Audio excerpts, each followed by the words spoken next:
tonight. We're marching into Roman military life where soldiers voluntarily signed up for 25 years of systematic torture and somehow called it serving the empire. These weren't just warriors. They were human machines engineered for organized brutality. You think your gym routine is tough. Roman soldiers carried 70 pounds of gear in desert heat while eating biscuits that could crack teeth. You complain about your boss. Their centurion could legally order their execution for looking tired. But here's what'll keep you up tonight. They volunteered for this. Every single horror we're about to explore. They signed up willingly. Because somehow, civilian life was worse. Let your daily stresses dissolve as we explore a world where your biggest worry would be whether today's beating comes from your centurion or enemy arrows. Comment your worst day ever. I guarantee it's vacation compared to Roman military life. Subscribe if you enjoy historical perspective that makes modern problems seem delightfully manageable. 95% of Roman recruits didn't survive their first year. You just volunteered. Your life expectancy? 6 months. Starting now.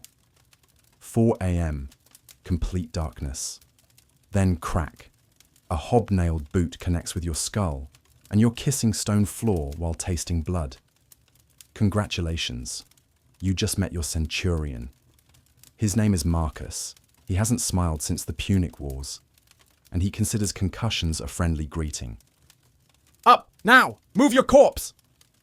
You scramble to your feet, visions still doing interesting things, while this human bulldozer screams Latin obscenities that would make demons file complaints.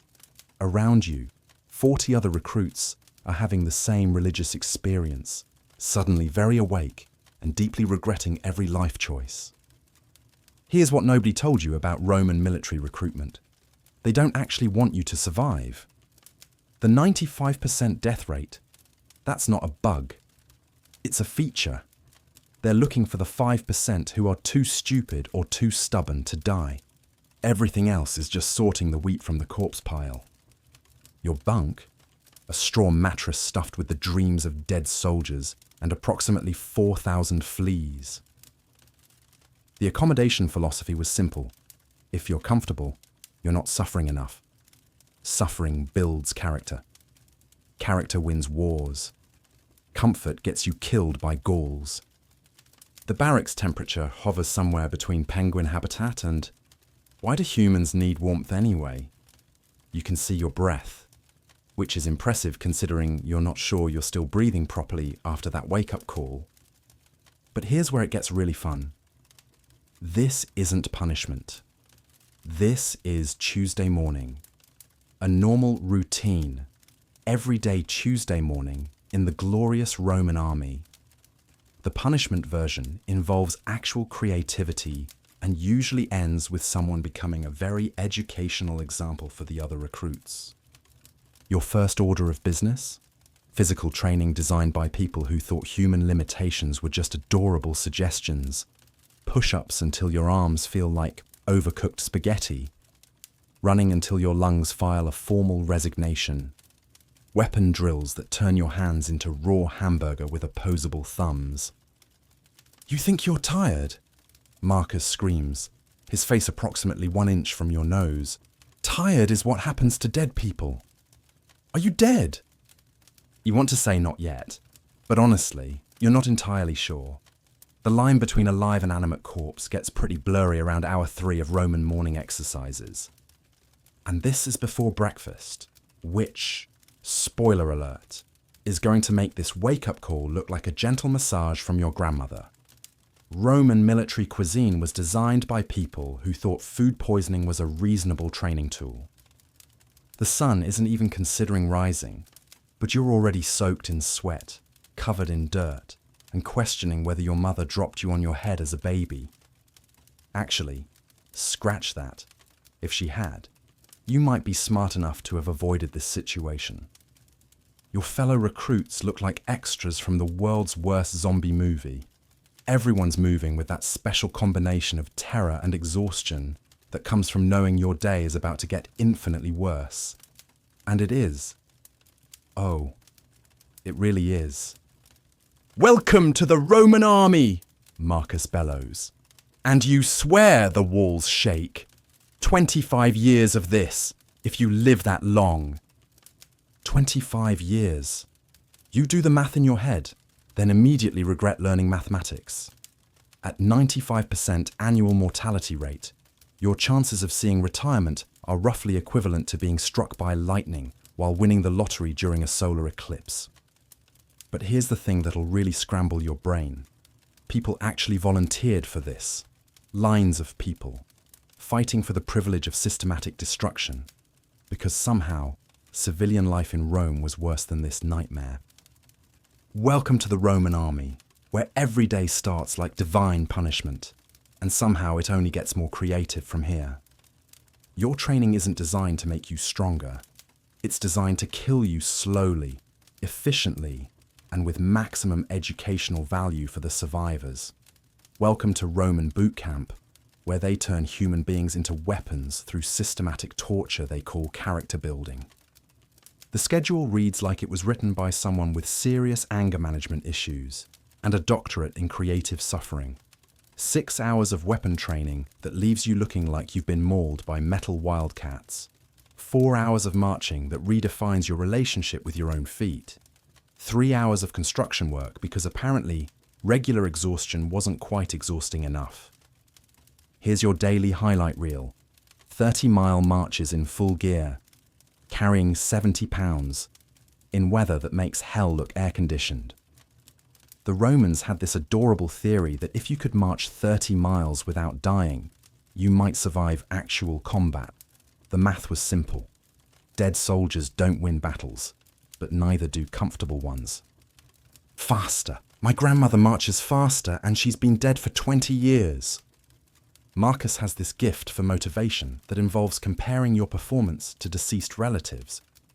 It's surprisingly effective, mostly because you're starting to understand why his grandmother might have chosen death over spending time with him.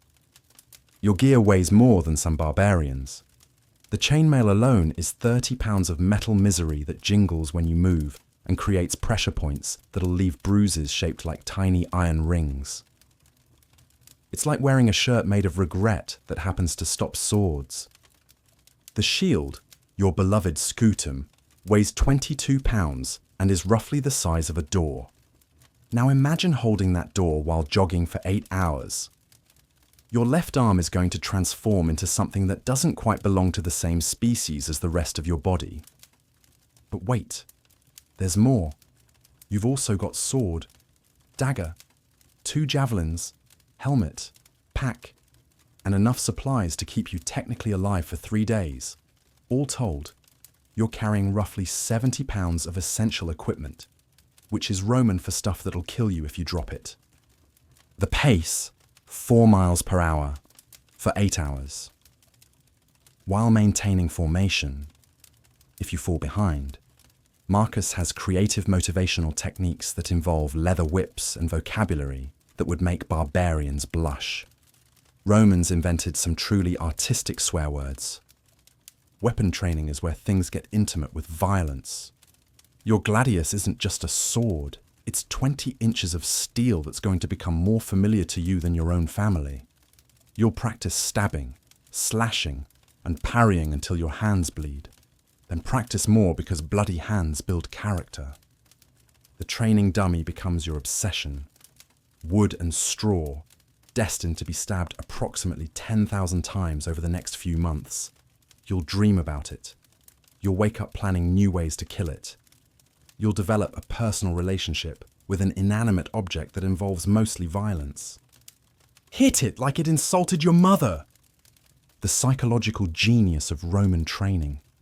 They break you down completely, then rebuild you in their image. Every blister, every bruise, every moment when you think you can't take another step, it's all carefully calculated to transform you into something that follows orders without thinking. Here's the twist that'll bake your brain. This isn't the hard part. This is the light preparation phase. The real training comes later. When they decide you're ready to learn advanced techniques like how to kill people efficiently while other people try to kill you. You're not learning to survive. You're learning to be a professional killer who happens to wear Roman colours. The survival part is just a happy side effect for the 5% who are too stubborn to die. Every Roman soldier is basically a graduate of the world's most violent university, with a degree in applied death and a minor in following orders without question. The tuition is paid in blood, sweat, and the dreams you used to have about living past 30. But somehow, impossibly, people survive this, which means it's possible, theoretically, if you're lucky, stubborn, and have a really good relationship with whatever gods specialize in keeping idiots alive. The question is, are you one of the 5%? Your equipment is trying to kill you, not metaphorically, literally.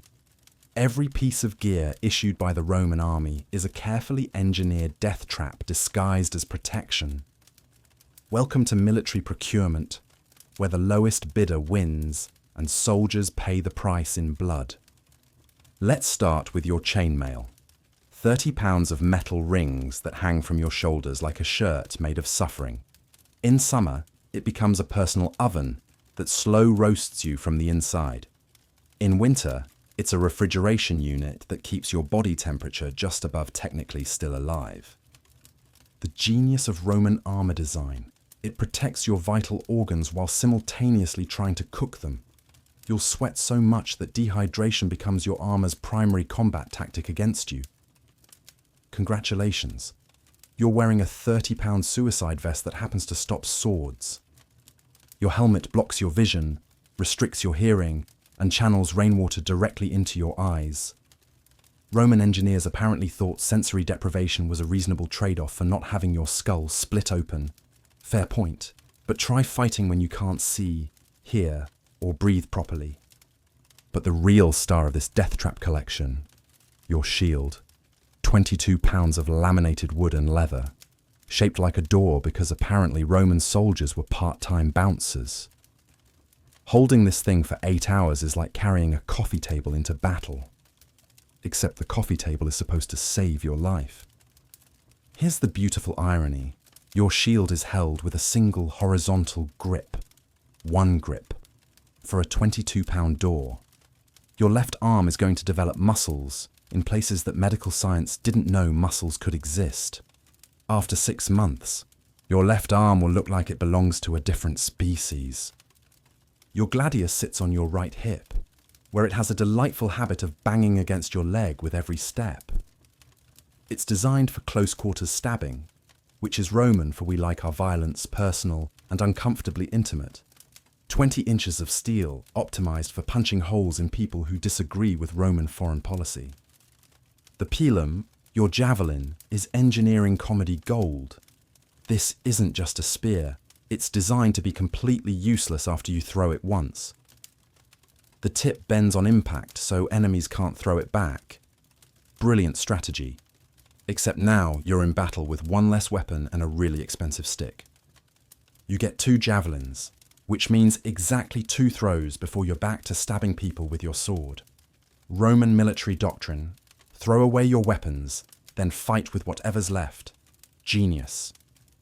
Your pack contains everything needed for wilderness survival, assuming your definition of survival includes constant misery. Rations that taste like disappointment, a blanket with the warming properties of wet paper, and tools for digging fortifications after marching all day. Total weight? 70 pounds. That's like carrying a large dog on your back while trying to conquer civilizations. Meanwhile, your enemies are carrying maybe 20 pounds of gear and running circles around you like caffeinated gazelles. Why are you slow?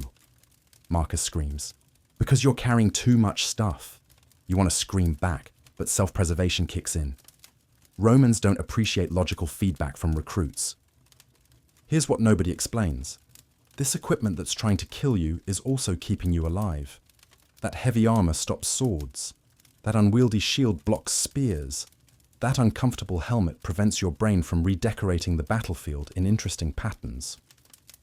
Roman military gear is simultaneously your best friend and your worst enemy. designed by people who understood that survival comes with a very uncomfortable, very heavy price tag. Every piece of equipment represents a compromise between keeping you alive and not slowing you down too much. The math is simple. Carry 70 pounds and maybe survive, or travel light and definitely die. Romans chose the maybe survive option, which explains why Roman soldiers had that distinctive look of people who were constantly questioning their life choices. But here's the thing. It worked. Somehow, impossibly. This death trap equipment helped build an empire, which means either Romans were incredibly tough, or their enemies were having an even worse time with their gear. Probably both. You survived training.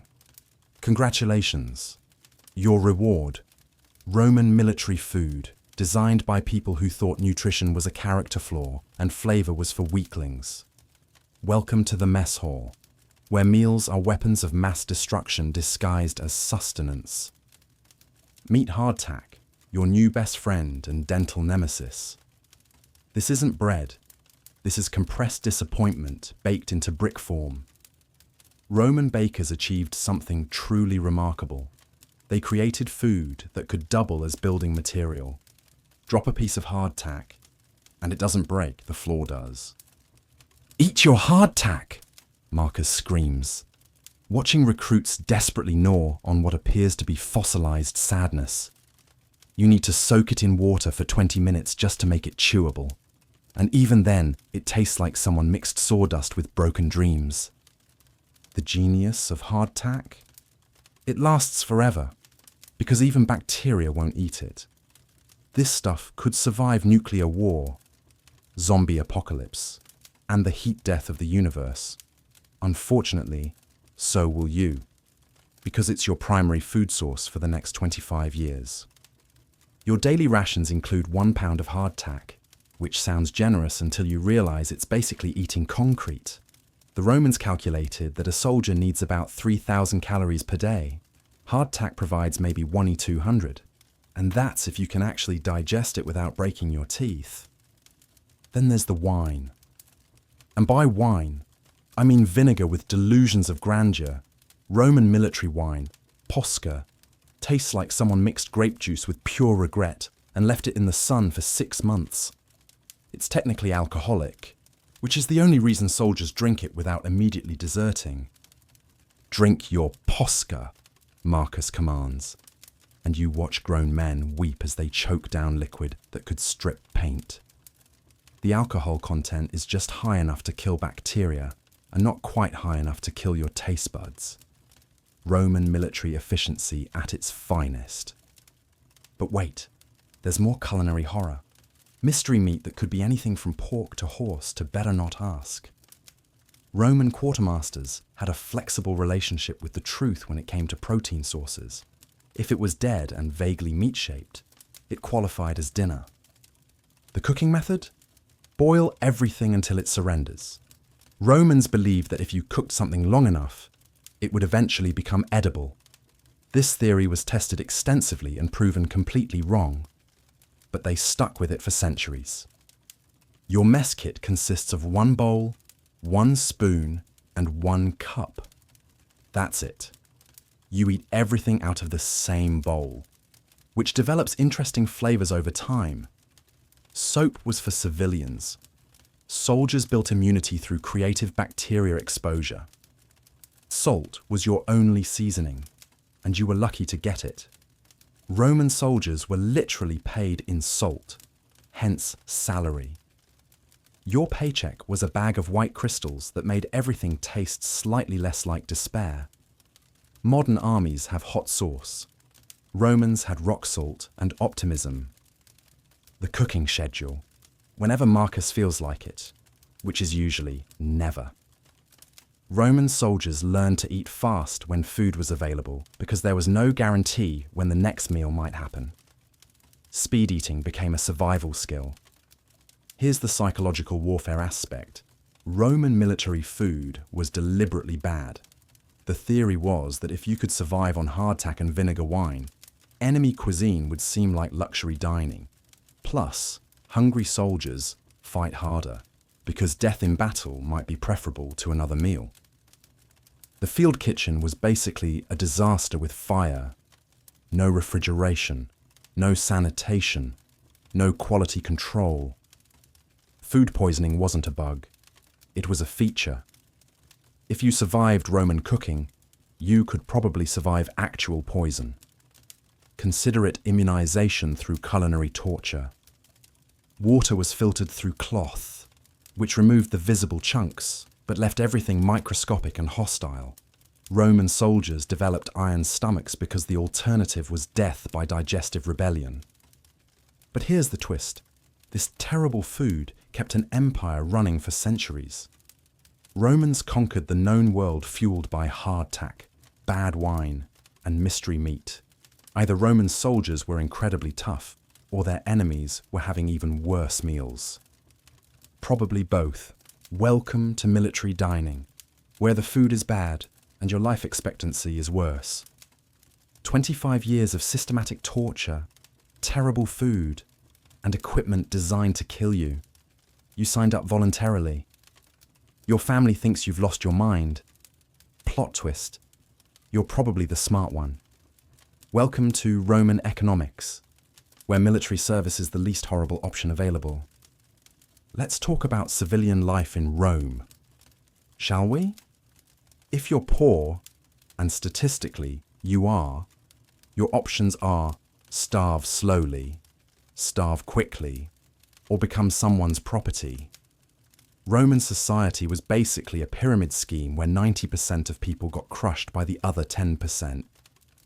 Your civilian job prospects: slave, former slave, or desperately trying not to become a slave. The Roman job market made military service look like a vacation resort with unusually high mortality rates. At least in the army. They fed you before trying to kill you. Rent in Rome: astronomical. Roman landlords invented creative rental agreements that included clauses like pay or become building decoration. The average Roman apartment was smaller than a modern closet and about as structurally sound as a house of cards in a hurricane. But the army pays you, your recruiter cheerfully explained, neglecting to mention that you get paid in salt, promises, and the theoretical possibility of living long enough to collect retirement benefits. Roman recruiters were basically used chariot salesmen with better armor.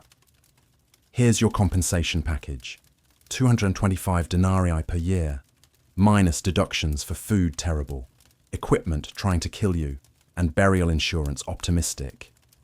After deductions, you're left with enough money to buy maybe 3 decent meals at a civilian tavern per year.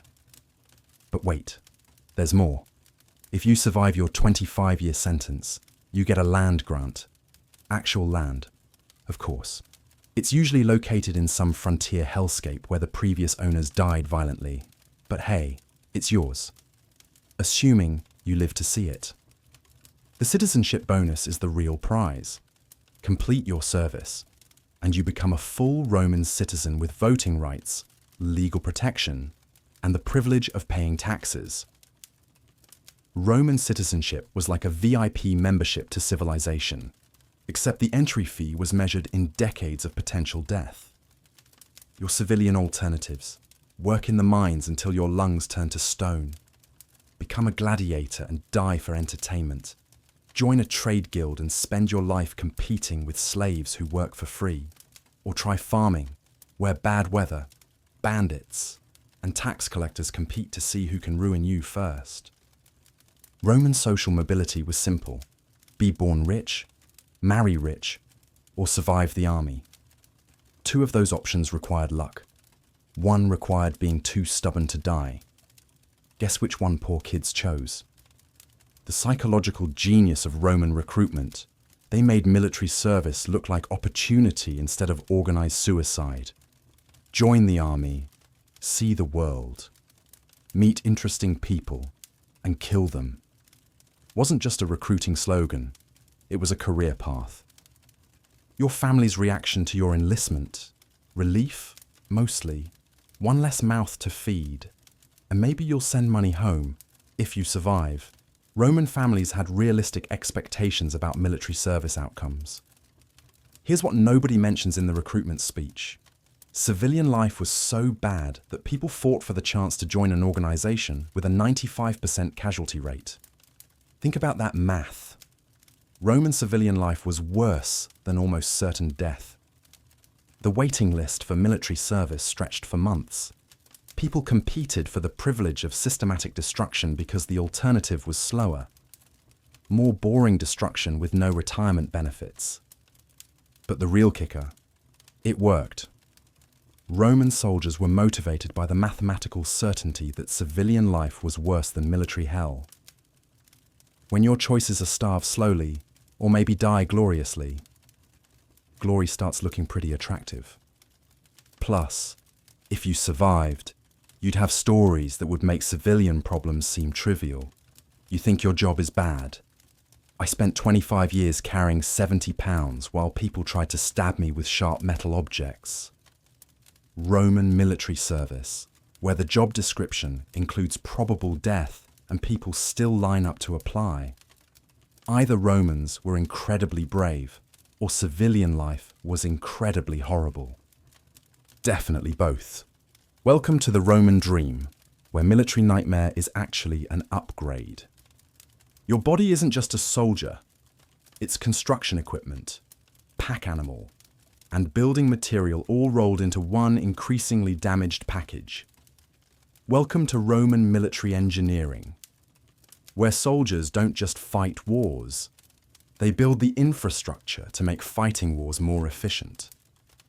Every road, every wall, every fort in the Roman Empire was built with soldier blood, sweat, and the occasional soldier who didn't move fast enough when the rocks started falling. Roman engineering, impressive results, horrifying methodology. Grab your shovels, Marcus screams. And you realize today's lesson is how to dig your own grave while technically still alive. Roman soldiers were basically armed construction workers with really bad job security and no safety regulations. Your daily schedule now includes 6 hours of combat training, 4 hours of marching, and another 6 hours of manual labor that would make modern construction workers file grievances with their unions. Romans invented the concept of working yourself to death, literally. Road building, the crown jewel of Roman construction torture. You're carrying stones that weigh more than you do, laying foundation layers that must be perfectly level, and doing it all while wearing 70 pounds of gear because enemy attacks don't wait for construction breaks. The Roman road building process was elegantly simple. Dig a trench 4 feet deep, fill it with large stones, add smaller stones, add gravel, add sand, add paving stones, and do it all while officers scream at you for not working fast enough. Easy, assuming you enjoy destroying your spine for imperial glory. Roman roads were built to last forever, which is impressive until you realize they were built by people whose life expectancy was measured in months. You're creating infrastructure that will outlive you by centuries, using muscles that are failing in real time. Fort construction was where Roman engineering really showed its creative sadism. Every Roman camp required defensive walls, gates, barracks, command buildings, and latrines, all built by soldiers who'd rather be sleeping or eating or not being worked to death. The construction timeline, faster than humanly possible. According to Roman military standards, you're building fortifications while enemy scouts watch you work, which adds a delightful element of pressure to your already impossible schedule. Roman concrete was revolutionary technology that required soldiers to mix limestone, volcanic ash, and water while carrying shields, because Romans never stopped being soldiers just because they were doing construction work. Safety gear was for people who weren't already wearing armor. Your construction tools were designed by people who thought efficiency meant make soldiers do more work with fewer resources. Roman shovels, picks, and hammers were built to last forever and used by people who wouldn't. The irony was not lost on anyone. But here's the beautiful nightmare of Roman military construction. You were building your own prison. Every fort you constructed was another place where you'd be stationed, eating terrible food and waiting for enemies to attack. You were literally building your future suffering. The psychological warfare was brilliant. Soldiers who built the infrastructure felt ownership of the empire. You weren't just defending Rome, you were defending roads, walls, and buildings you'd constructed with your own bleeding hands. Roman engineering achievements were powered by human misery, measured in precise amounts. Every mile of road represented X number of soldier hours of backbreaking labor. Every aqueduct was built with Y amount of blood, sweat, and construction accidents. Your legacy as a Roman soldier wasn't just military victories, it was infrastructure that would survive the fall of the empire. Roads you built would carry traffic for 2,000 years. Walls you constructed would outline cities for millennia. The mathematics of empire building: take thousands of soldiers, add construction tools, multiply by systematic overwork, and somehow produce infrastructure that defines civilization. Roman soldiers were basically the ultimate multitasking force. They conquered territories, then built the infrastructure to keep them conquered. But here's what makes it even more insane. This system worked. Roman engineering dominated the world because they had an unlimited supply of motivated construction workers who happened to be professionally trained killers. You weren't just a soldier. You were a mobile construction brigade with weapons training and really bad working conditions.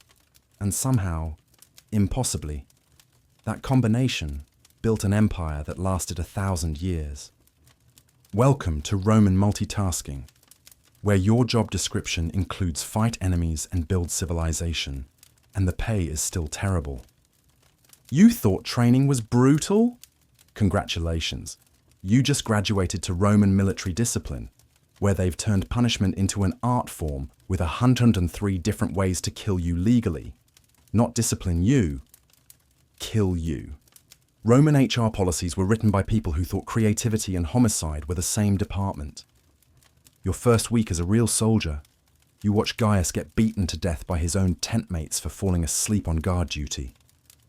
His best friends are crying while they beat him with clubs, apologizing with every swing. But Roman military law is clear. Friendship doesn't override mandatory murder requirements. Discipline builds character, Marcus screams, which is Roman. For I'm about to demonstrate why disappointing me is a career-limiting move. Character building in the Roman army involved creative applications of pain that would make modern HR departments file formal complaints with the gods. The psychological genius: every punishment is public theatre. You're not just watching Gaius die, you're getting educated about career advancement opportunities in the Roman military. Roman discipline was basically corporate training seminars, with significantly higher mortality rates. Roman military justice operates on simple mathematics. Dead soldiers don't repeat mistakes. The recidivism rate for Roman military punishment was technically 0, which looked great on bureaucratic reports to Rome. Roman statistical analysis was elegantly final.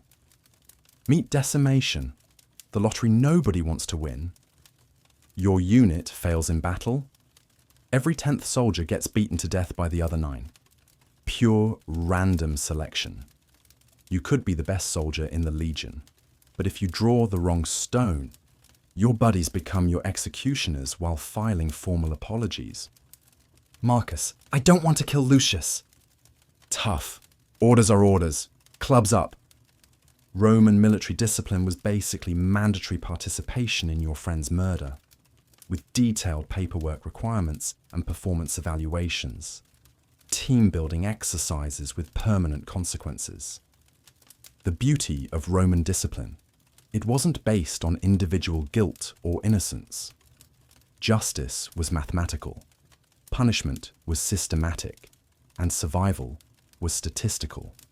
Roman military law was basically actuarial science with more screaming and significantly more blood. Your survival strategy becomes crystal clear. Never be the unluckiest. Never be the example, and never give Marcus creative punishment ideas. Roman military service was a 25-year game of don't be today's educational opportunity. But here's the mind-bending part. Soldiers actually developed fierce loyalty to this system. Not just fear, genuine pride in belonging to an organization with impossibly high standards. Roman military identity was built on surviving what shouldn't be survivable. Roman discipline created bonds stronger than family ties. When you've watched your tent mate get executed and helped clean up the blood, you develop relationships that civilian psychology can't explain. Shared trauma plus survival guilt equals unbreakable loyalty. The punishment manual was impressively detailed. Romans had specific procedures for specific infractions, with standardized implementation protocols and quality control measures. Roman military discipline was bureaucracy with exceptionally lethal performance metrics. Minor infractions got creative, non-lethal punishments, extra duties, reduced rations, cleaning latrines with your personal eating utensils. Roman military justice had a full spectrum of misery options, carefully calibrated to match your poor life choices. But the real psychological warfare, Roman discipline made you grateful for surviving. Every day you didn't get beaten to death felt like a victory. Roman motivation theory, gratitude through comparative suffering analysis. The system worked because soldiers became genuinely terrified of disappointing their units. When minor mistakes result in your friends being forced to kill you, you develop really excellent attention to detail and an impressive commitment to following orders. Roman military discipline was simultaneously the most effective and most horrifying management system ever invented. It created absolute obedience through systematic terror, professional competence through survival-based selection, and unit loyalty through shared trauma.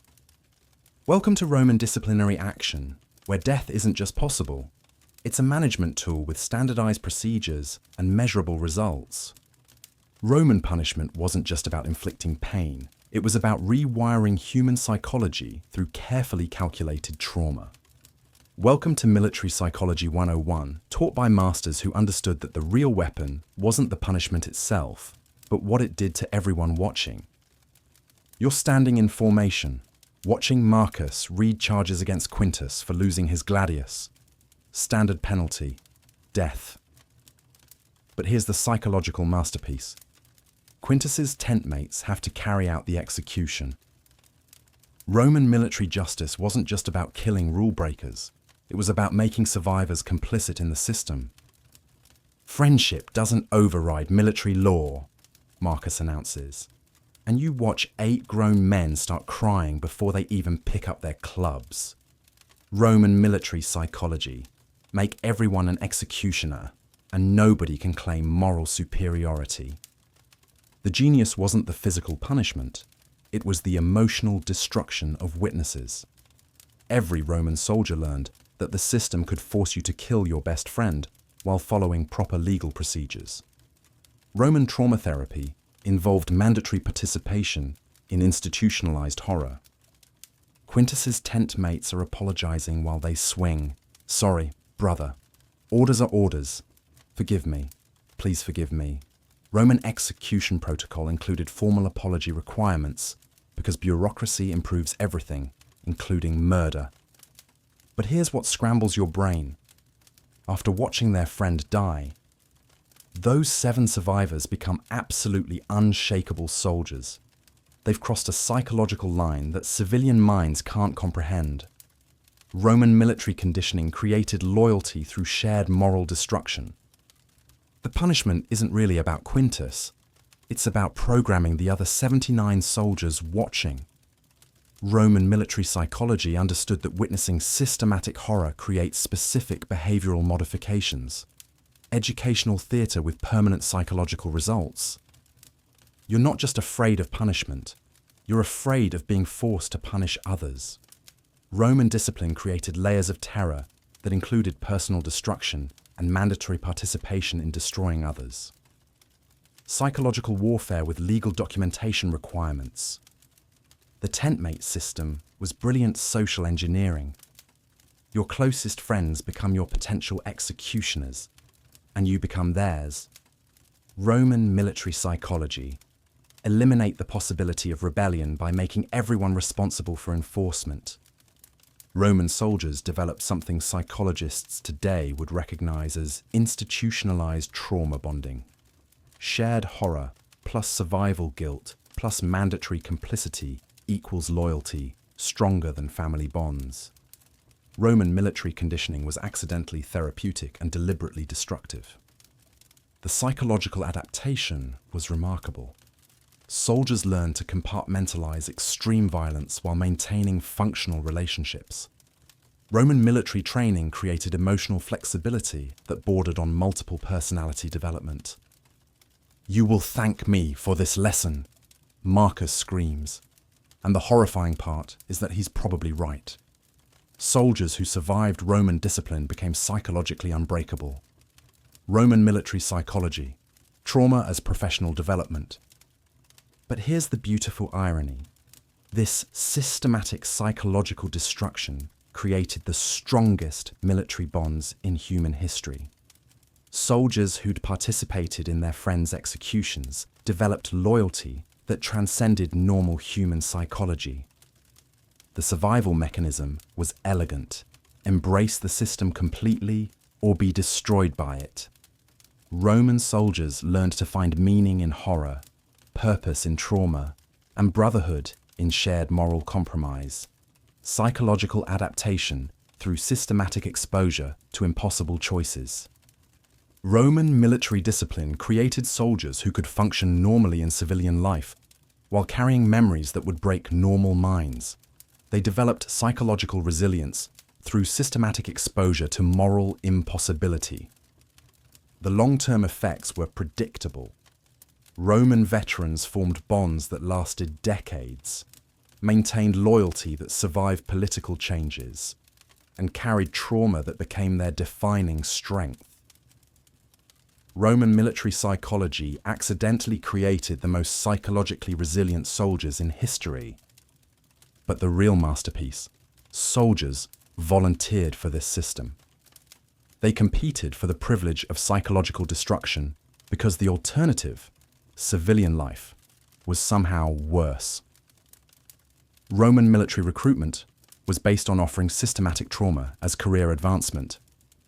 Welcome to Roman military psychology, where systematic terror creates unbreakable loyalty.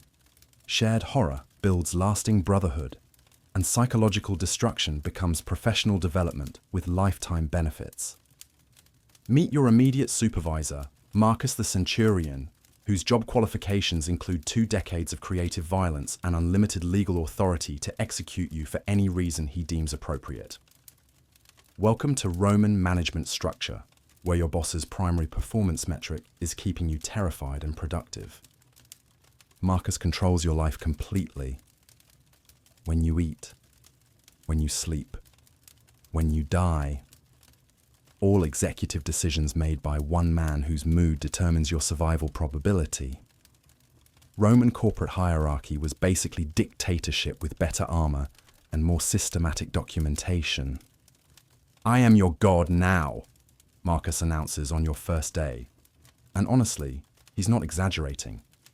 Roman military law gives centurions absolute authority over their soldiers, including the right to order immediate execution without appeals process or second opinions. Your performance review consists of staying alive. Roman military career advancement was elegantly simple. Don't annoy Marcus. Don't give Marcus creative punishment ideas. And don't make Marcus look bad in front of his superiors. Management by intimidation with lethal consequences. But here's the beautiful corporate insanity. Marcus is absolutely terrified of his boss, Tribune Claudius, who's equally terrified of his boss, Legate Maximus. Roman military hierarchy was fear-based management all the way to the top. Everyone was someone else's potential victim. Marcus has survived 20 years by being too violent to execute and too useful to promote. Roman middle management career strategy, professional competence through creative brutality applications. His leadership qualifications include impressive kill counts and innovative punishment techniques. Obey or die isn't just Marcus's personal motto. It's official Roman military policy backed by legal documentation and standardized implementation procedures. Roman corporate culture was basically comply or become today's training example for other employees. The psychology is brilliant. Marcus isn't just your boss. He's your survival instructor whose lessons include how not to become a corpse. Roman management training involved learning to fear your supervisor while respecting his expertise in keeping you alive. Your relationship with Marcus becomes weirdly intimate. He knows your fears, your weaknesses, and your breaking points better than your own mother. Roman leadership development required detailed psychological profiles of subordinates for optimal motivation techniques. Marcus earned his position by surviving what killed his predecessors. Roman promotion system was basically natural selection with military uniforms and standardized violence protocols. Leadership through demonstrated survival competence and innovative human destruction techniques. But here's what makes you question reality. You actually start liking Marcus. Not Stockholm Syndrome, exactly, but genuine appreciation for someone whose job is keeping you alive through systematic terror. Roman military psychology was accidentally therapeutic. The daily interactions become routine. Marcus screams, "You obey. Nobody dies today." Roman workplace dynamics were predictable, efficient, and based on clear performance expectations with immediate feedback mechanisms. Marcus has legal authority to order your execution, but he also has professional responsibility for your survival. Roman management structure created supervisors who were simultaneously your greatest threat and your primary protection against worse threats. Your survival depends entirely on one man's judgment, competence, and mood. Roman military hierarchy concentrated life and death authority in middle management positions with no oversight mechanisms or appeal processes. Corporate accountability through personal dictatorship. But the system worked because Marcus needed you alive to maintain his own survival statistics. Roman military management created rational self-interest in keeping subordinates functional. Mutual dependence through systematic intimidation. The psychological adaptation was remarkable. You learned to function normally while knowing your boss could legally kill you at any moment. Roman military employment involved developing impressive stress management skills and creative conflict resolution strategies. Marcus becomes simultaneously your worst enemy and your best friend. Roman military relationships transcended normal human psychology through daily exposure to impossible power dynamics and mutual survival dependence. Welcome to Roman corporate hierarchy, where your boss has unlimited authority to destroy you and professional obligation to keep you alive. And somehow this creates the most effective management system in history. Here's the psychological plot twist that'll break your brain. Watching your friends get executed creates stronger bonds than any civilian relationship could possibly achieve. Welcome to trauma-based brotherhood, where shared horror becomes the foundation for love deeper than family ties. Your tent mates aren't just roommates, they're the only people on Earth who understand your daily nightmare. Gaius, Lucius, Quintus, Marcus, Titus, Flavius, and Brutus.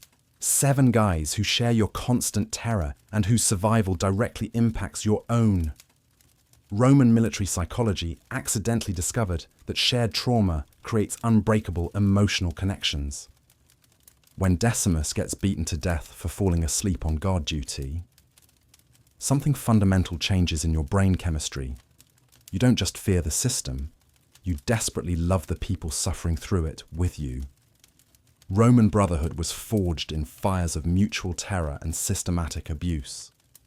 "Your tent mates are your family," Centurion Marcus screams. And for once, he's not using hyperbole. Your biological family is hundreds of miles away. But these 7 guys share your daily survival challenges. Roman military psychology created artificial families stronger than natural ones. The beautiful irony destroys normal psychology. The same system that might force you to beat Gaius to death also makes you love him with intensity that transcends civilian understanding. Roman military discipline created bonds so strong that death became preferable to betrayal. Your tent mates know things about you that your mother never will. They've seen you cry from exhaustion, vomit from terror, and shake from hypothermia. They've shared their last piece of bread when you were starving, their body heat when you were freezing, and their courage when you were terrified. The survival mathematics are emotionally simple. Your tent mate's survival increases your own survival probability. Roman military strategy accidentally created conditions where rational self-interest aligned perfectly with desperate love. Cooperation wasn't just emotional, it was mathematically optimal. Roman military isolation was psychologically masterful. Civilians can't comprehend your daily reality, but your tent mates live it every morning. Roman military conditioning created emotional intimacy through shared impossibility and mutual dependence. When decimation threatens your century, your tent mates might be required to participate in your execution, but they'll apologize with every blow, cry while following orders, and carry the trauma for decades. Roman military discipline created love so deep it survived mandatory participation in murder. The communication becomes telepathic. After months of shared horror, your tent mates can read your emotional state from micro-expressions. Roman military psychology created emotional intelligence that bordered on supernatural through constant life or death cooperation requirements. Your tent mates will cover for your mistakes when possible, share resources when available, and die for you when necessary. Roman military brotherhood was built on daily acts of life-saving kindness within a system of systematic cruelty. But here's the darkest psychological truth. This brotherhood was exactly what Roman military engineers designed the system to create.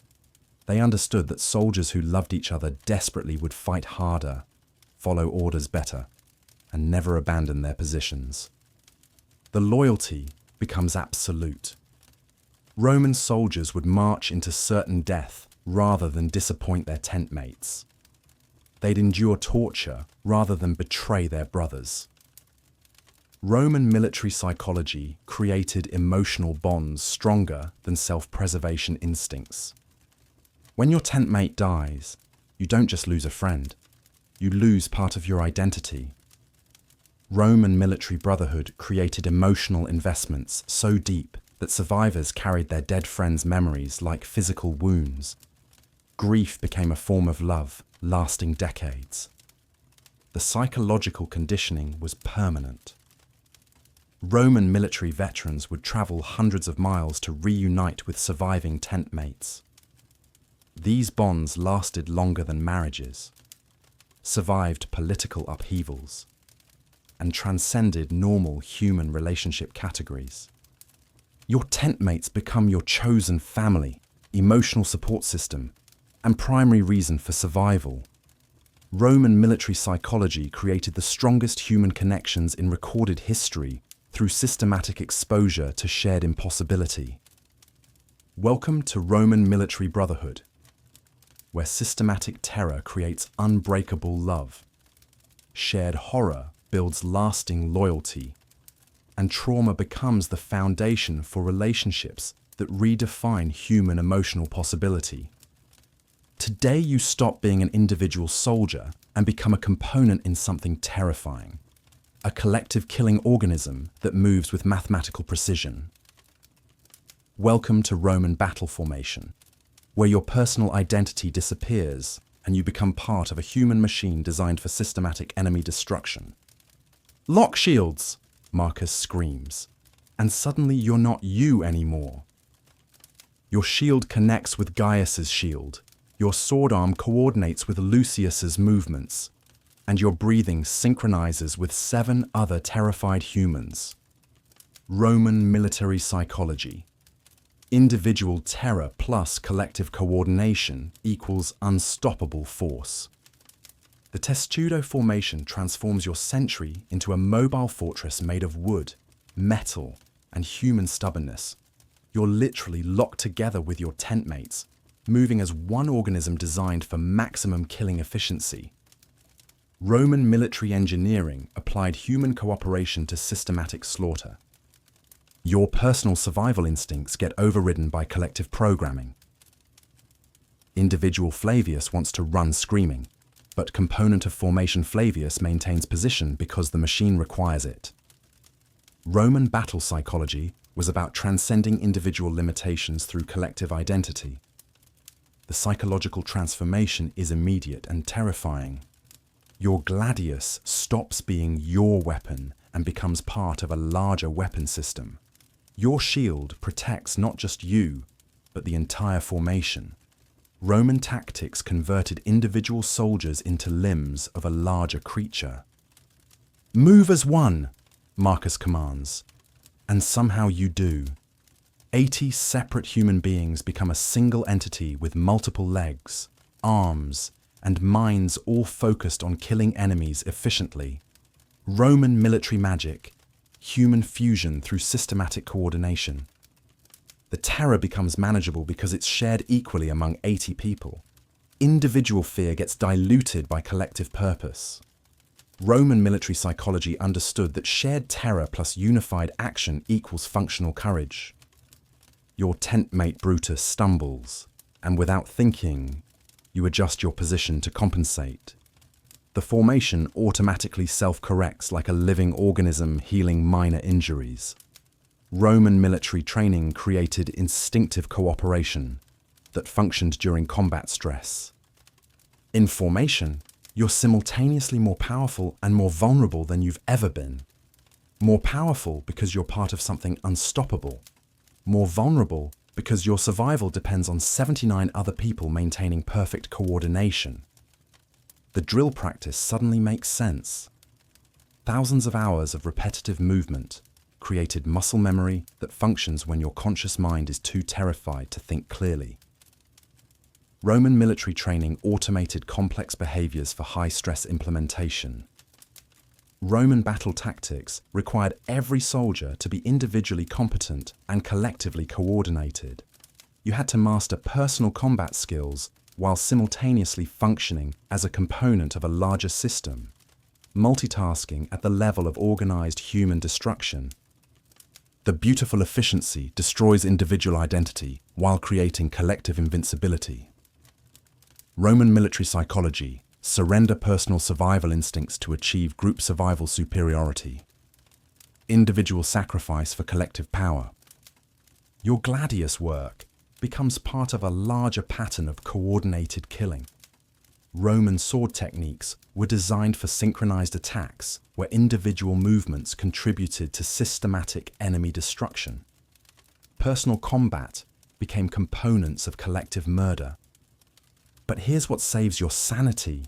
Your tent mates are experiencing the same psychological dissolution. You're losing individual identity together, which somehow makes it bearable. Roman military psychology: shared ego death through collective transformation. The formation gives you power no individual could achieve.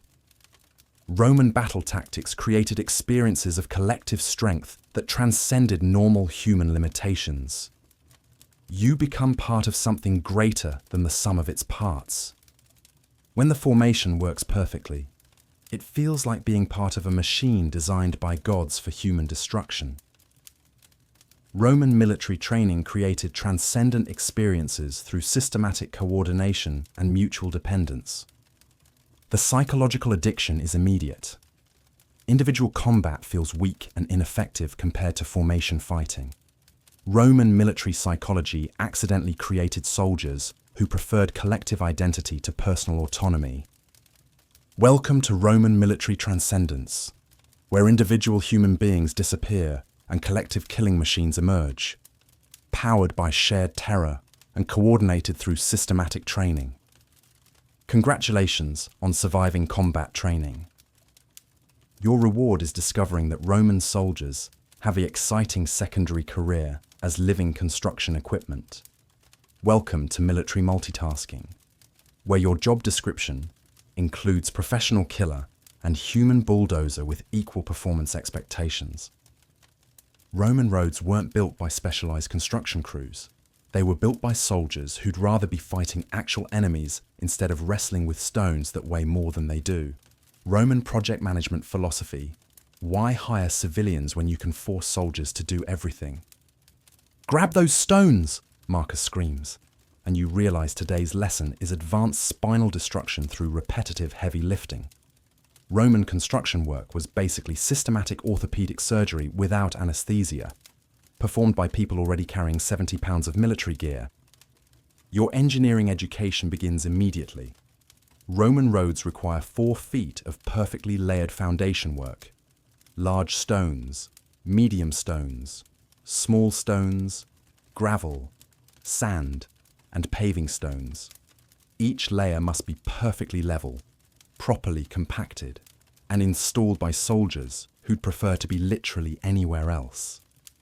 The construction timeline is always impossible yesterday. Roman military engineering operates on the assumption that soldiers can accomplish anything if you threaten them creatively enough. Deadline pressure plus systematic terror equals impressive architectural results with unusually high casualty rates. You're building infrastructure that will outlast your great-grandchildren using muscles that are failing in real time. Roman construction projects were exercises in mortality management, create permanent improvements using temporary human resources with expendable labor policies. Roman concrete revolutionized construction technology, assuming you enjoyed mixing limestone, volcanic ash, and water while maintaining combat readiness. Roman multitasking, construction work with military preparedness, because enemies don't respect building schedules. The psychological warfare is brilliant. You're not just building roads, you're creating the infrastructure that'll bring more Roman soldiers to more construction projects. Roman expansion was basically a pyramid scheme involving road construction and military conquest. Fort construction combines the joy of hard labor with the excitement of building your own prison. Every wall you construct will confine you later. Every ditch you dig will drain your future energy. Roman military engineering makes soldiers enthusiastic about creating their own systematic suffering. Your construction tools were designed for efficiency, not comfort. Roman shovels, picks, and hammers were built to last centuries and used by people who wouldn't last decades. Roman tool design philosophy: prioritize equipment durability over user survivability. The materials management is mathematically precise. Roman engineers calculated exactly how much human labor each project required, factoring in casualty rates, work efficiency, and soldier replacement availability. Roman project planning included human mortality as standard operational variable. But here's the beautiful insanity. Soldiers who built Roman infrastructure felt ownership of the empire. You weren't just defending abstract Roman interests, you were protecting roads, walls, and aqueducts you'd constructed with your own bleeding hands. Roman military engineering created feedback loops. Soldiers built infrastructure, enabling more soldiers to build more infrastructure. Roman expansion was construction project with military protection and systematically high human resource consumption. The quality control was absolute and terrifying. Roman construction standards were maintained through creative punishment of soldiers who failed specifications. Roman quality assurance: perfect work or innovative death, with no acceptable middle ground. Roman construction projects doubled as military training and infrastructure development. Soldiers who built fortifications understood defensive architecture because they'd personally installed every stone. Roman military education: hands-on learning through systematic physical destruction. Every mile of Roman road represents precisely calculated soldier hours of back-breaking labor. Every Roman wall required specific amounts of blood, sweat, and construction accidents. Roman engineering mathematics. Human suffering plus military discipline equals eternal infrastructure. But the system worked. Roman engineering achievements were powered by human misery measured in exact quantities, creating infrastructure that defined civilization for centuries. Roman military construction. Systematic human destruction for permanent architectural achievement.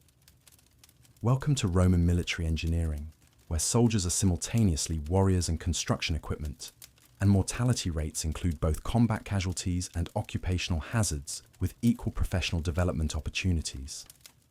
20,000 Roman soldiers walk into the Teutoburg forest. 3 survive. This isn't a dark joke. This is what happens when your perfect military system meets an enemy who understands your weaknesses better than you do. Welcome to 9 AD, where Roman military superiority discovers its expiration date. You're marching with 3 full legions through German wilderness, confident in your systematic training and proven tactics. Roman military doctrine. Overwhelming force plus disciplined coordination equals inevitable victory. The mathematics had worked for centuries. Today, mathematics meets reality and loses badly. Maintain formation, Centurion Marcus screams. But formation means nothing when you can't see the enemy and the forest itself is trying to kill you. German guerrilla tactics turn Roman discipline into Roman liability. Your greatest strength becomes your fatal weakness. The Germans studied Roman tactics for decades, learning every formation, every signal, every standard operating procedure. While Romans perfected their system, Germans figured out how to break it. Roman military intelligence, impressive efficiency undermined by strategic predictability. Your testudo formation, invincible in open terrain, becomes a death trap in dense forest. You can't see threats, can't maneuver effectively, and can't retreat without breaking formation. Roman military engineering applied to wrong terrain produces spectacular failure. The psychological horror begins immediately. German attacks come from everywhere and nowhere. Your tentmate Gaius disappears between one step and the next. Your perfectly coordinated killing machine starts killing itself through friendly fire and panic-induced mistakes. Where are they? You scream. But Roman training never covered fighting invisible enemies who refused to follow Roman rules of engagement. German military philosophy. Why fight Roman strengths when you can exploit Roman weaknesses? Roman supply lines, masterpieces of military logistics, become liability chains when enemies control the terrain. Your professional supply management becomes systematic starvation when wagons can't move and resupply becomes impossible. The forest eliminates every Roman tactical advantage. Your heavy armor becomes exhaustion accelerator. Your coordinated formations become confusion generators. Your disciplined communication becomes noise that reveals positions to invisible enemies. Roman military hierarchy breaks down when officers start dying faster than they can be replaced. Chain of command becomes chain of confusion when nobody knows who's alive, who's in charge, or what the orders actually are. Your gladius, perfected for close quarters combat, becomes useless against enemies who attack from tree branches and disappear before you can respond. Roman weapon optimization meets tactical reality and discovers optimization has limitations. The psychological breakdown is systematic and complete. Roman soldiers trained to fight in formation start breaking into smaller groups, then individuals, then corpses. Roman military psychology. Collective strength through individual weakness becomes collective collapse through systematic isolation. German tactics weren't just militarily superior, they were psychologically devastating. Romans trained to be components of a machine couldn't function when the machine was systematically dismantled piece by piece. Retreat! Marcus finally screams. But Roman military doctrine never adequately covered organized withdrawal from forest warfare against invisible enemies. Retreat becomes rout. Rout becomes massacre. Massacre becomes historical lesson. The mathematics of Roman military failure were elegantly simple. Superior training plus proven tactics plus overwhelming numbers equals victory. Except when terrain negates training, tactics become liabilities, and numbers mean nothing when you can't find the enemy. Your perfect military system discovers its fundamental limitation. Roman tactics worked perfectly against enemies who fought like Romans. Germans didn't fight like Romans. Roman military education meets advanced course in asymmetric warfare. The three survivors aren't the strongest, smartest, or most skilled Romans. They're the luckiest. Roman military competence plus German tactical superiority equals survival probability approaching 0. Teutoburg Forest, where Roman military perfection met perfect counter-strategy and learned that even perfect systems have breaking points when faced with enemies who refuse to play by Roman rules. Welcome to Roman military education's final exam, where the lesson is simple: perfection is always temporary, and overconfidence is always fatal. Roman military propaganda painted glorious pictures of heroic conquest and noble victory. The reality? Military glory means surviving systematic slaughter while following orders that make survival mathematically improbable. Welcome to the truth behind Roman marketing, where glory is just another word for didn't die today. Roman recruitment posters never mentioned that military glory mostly consists of not becoming a corpse while carrying impossibly heavy equipment through hostile terrain. Roman advertising. Truth is for civilians who don't need to meet recruitment quotas. Glory awaits, your recruiter cheerfully explained. Neglecting to define glory as the brief satisfaction of surviving another day in an organization designed to kill you. Roman career counseling. Optimistic spin on systematically terrible employment opportunities.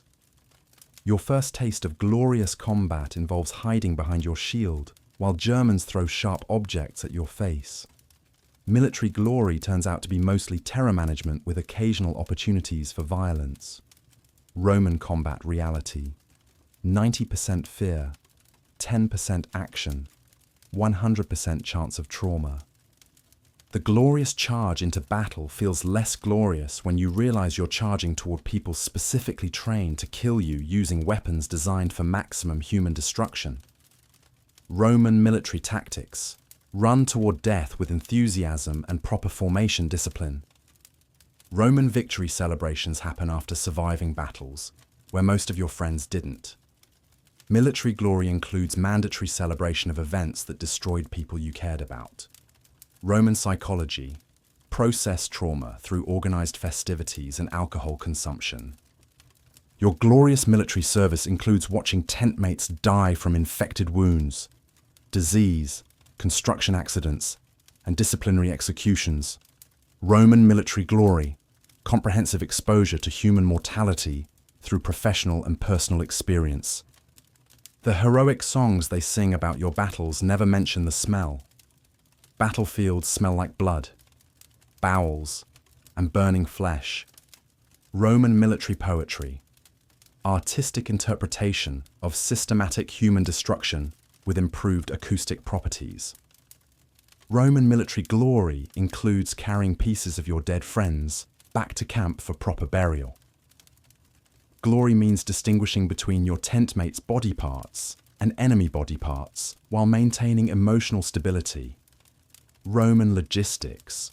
Corpse management with military precision. Your glorious military decorations are awarded for surviving situations that killed most participants. Roman military recognition. Excellence in not dying while other people did die, with ceremonial acknowledgement and small monetary rewards. The glorious Roman eagle standards are carried by soldiers who've seen more death than most humans can psychologically process. Roman military symbols.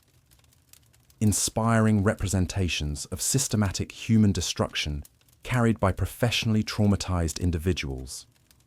Roman military historians write glorious accounts of battles they never experienced, describing horror as honor and trauma as triumph. Roman military journalism. creative interpretation of systematic suffering for public consumption and recruitment enhancement. Your glorious Roman citizenship is earned by surviving 25 years of systematic brutality that breaks most participants. Roman civic achievement. Legal recognition for enduring institutional trauma with professional competence. The glorious Roman military hospitals treat wounds that would horrify modern medical professionals. Military glory includes amputation without anesthesia and surgery performed by people whose primary training was in killing, not healing. Roman military glory means learning to function normally, while carrying memories that would destroy civilian minds. Glory includes professional development through systematic exposure to human destruction and personal trauma. But here's the psychological twist that redefines everything. Roman soldiers were genuinely proud of their service despite understanding its horrible reality. Military glory wasn't about propaganda. It was about surviving the unsurvivable with dignity. Roman military glory was authentic achievement, measured by impossible standards. Surviving systematic brutality while maintaining unit cohesion and mission effectiveness represented genuine human transcendence through professional excellence.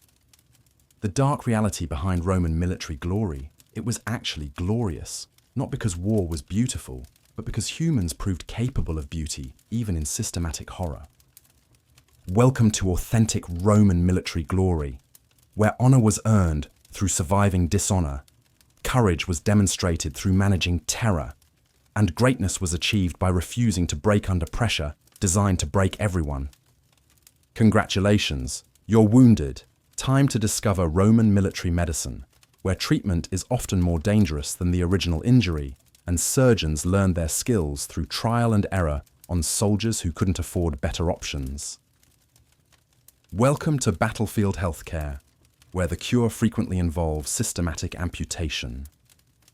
Roman military hospitals operate on simple principles: speed over precision, amputation over infection, and wine over anesthesia. Roman medical philosophy: if you survive treatment, you were tough enough to deserve survival.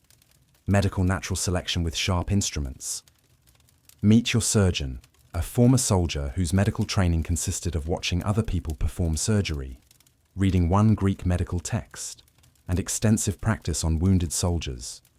Roman medical education: learn by doing, preferably on other people with fewer career options. Bite. This stick, your surgeon cheerfully commands, which is Roman medical terminology for we're about to do something that would make demons weep, and your screaming will disturb other patients. Roman anesthesia, wooden sticks, and optimistic thinking. Your arrow wound looks infected, which means amputation time. Roman surgical decision-making: when in doubt, cut it off. Infection rates drop significantly when the infected body part no longer exists. Roman medical logic: mathematically sound, humanely questionable. Roman surgical instruments were designed by people who understood metalworking better than human anatomy. Sharp, durable, and perfect for separating body parts that were meant to stay connected. Roman medical technology: effective tools for systematic human disassembly. The surgical procedure begins with wine. Lots of wine. Not for anesthesia, exactly, but for making the experience slightly less memorable. Roman pain management: alcohol-based memory reduction with variable effectiveness and predictable side effects. Roman surgeons work fast because screaming patients attract attention and lower morale. Your amputation takes approximately 5 minutes, including time for surgical tool preparation and post-procedure bleeding control. Roman medical efficiency: speed over comfort, results over experience. Battlefield surgery includes creative wound cleaning techniques involving boiling water, wine, and whatever clean cloth might be available. Roman medical sterilization: hope for the best while pouring alcohol on everything and praying to appropriate medical deities. Your surgical recovery consists of lying on straw mattress while hoping your wounds heal faster than infection spreads. Roman post-operative care, survival through personal determination and immune system competence with minimal medical intervention. Roman military hospitals treat arrow wounds, sword cuts, spear punctures, crushing injuries, burns, disease, and construction accidents with equal professional enthusiasm. Roman medical specialization, general trauma management through creative problem-solving and systematic limb removal. The psychological preparation for Roman surgery involves accepting that treatment might kill you faster than your original wounds. Roman medical consent, hope the cure doesn't finish what the enemy started, with realistic expectations and prayer. Roman surgical success rates were surprisingly good, considering the circumstances. Soldiers who survived treatment were genuinely tough, and tough soldiers were valuable military resources. Roman medical economics, investment in human durability through trauma-based selection. Your surgeon learned pain management through personal experience with Roman military discipline. Medical professionals who understood suffering personally could provide realistic expectations and genuine empathy during treatment procedures. Roman military medicine created soldiers who were functionally indestructible. Surviving battlefield surgery plus combat wounds plus systematic training produced human beings who were nearly impossible to stop through conventional injury. But here's the beautiful irony. Roman surgical techniques, despite their brutality, represented advanced medical knowledge for the time period. Roman military medicine was cutting-edge healthcare delivered under impossible conditions. Roman military surgeons developed techniques that wouldn't be improved upon for centuries. Trauma surgery, wound management, and amputation procedures that saved thousands of lives through systematic application of limited resources. Welcome to Roman military medicine, where treatment is traumatic. Surgeons are learning on the job, and survival rates are surprisingly good, considering everyone involved is making it up as they go along. Welcome to your Roman military camp, a carefully engineered fortress designed to protect you from enemies while simultaneously making your daily existence systematically miserable. Think of it as a prison that moves with you, complete with armed guards, terrible food, and absolutely no privacy. No. Roman military camps follow standardized blueprints perfected through centuries of making soldiers' lives difficult. Every camp is identical: walls, ditches, gates, and barracks arranged with mathematical precision to maximize defensive capability while minimizing human comfort. Roman military architecture, efficiency over humanity. Dig the defensive ditch, Marcus screams. And you realize that after marching 20 miles, your evening entertainment involves moving approximately 1,000 cubic feet of dirt using hand tools. Roman military hospitality, exhausting manual labor before dinner and sleep. The defensive ditch around your camp is 6 feet deep and 6 feet wide, dug by soldiers who'd rather be sleeping, eating, or being literally anywhere else. Roman military engineering creates safety through systematic exhaustion of the people you're protecting. Your barracks accommodate 8 soldiers in space, designed for maybe 4 humans and some optimistic storage areas. Roman military housing. Privacy is for officers, personal space is for civilians, and comfort is character-destroying luxury. The latrines are communal, unheated, and located downwind from everything important. Roman military sanitation.